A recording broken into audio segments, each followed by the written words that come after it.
ঘরের বাজারের কনটেন্টগুলো কেন এত উইনিং হয় সেটা সিক্রেট আজকে আমরা জানার চেষ্টা করব।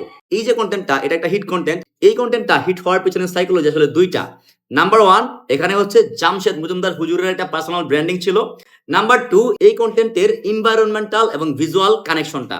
উনি মসলা নিয়ে হচ্ছে ভিডিও বানাচ্ছে, উনি মসলা যে গরুর মাংসে ব্যবহার করতে হবে বা তার গাওয়া ঘি বা খাঁটি সরিষার তেল ব্যবহার করতে হবে, উনি কি করলো, যেখানে গরুর মাংস কাটাকাটি হচ্ছে ওইখানে যে ভিডিওটা বানাইছে, এর কারণে যে জিনিসটা হয়েছে সেটা হচ্ছে যারা আসলে ইউজার বা কাস্টমার তারা আসলে এই ভিডিওর সাথে কানেক্ট করতে পারছে যে মসলাটা কিনে আমি কি করব, আমি গরুর মাংস রান্না করব যাতে হচ্ছে আমার গরুর মাংস স্বাদটা বেড়ে যাবে। আপনার ভিডিও যদি আসলে র ফরম্যাটের না হয় এবং হচ্ছে আপনার কাস্টমার যদি আপনার ভিডিওর সাথে কানেক্ট করতে না পারে এবং এটা যদি আসলে অ্যাডের মতো মনে হয়, তাহলে কিন্তু আসলে কখনোই আপনার সেল হবে না। সো আপনারা এখন থেকে যেটা করবেন, চেষ্টা করবেন আপনাদের প্রোডাক্টটাকে এনভায়রনমেন্টের সাথে কানেক্ট করার এবং ভিজুয়ালি ফুটিয়ে তোলার।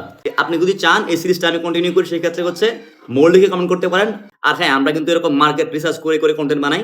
সো আপনার যে কোনো প্রোডাক্ট বা সার্ভিসের জন্য কন্টেন্ট বানাতে গেলে যোগাযোগ করতে পারেন আমাদের সাথে। প্রোডাক্টের সেলস বৃদ্ধির জন্য ভিডিও বিজ্ঞাপন বানাতে কল করুন অথবা মেসেজ করুন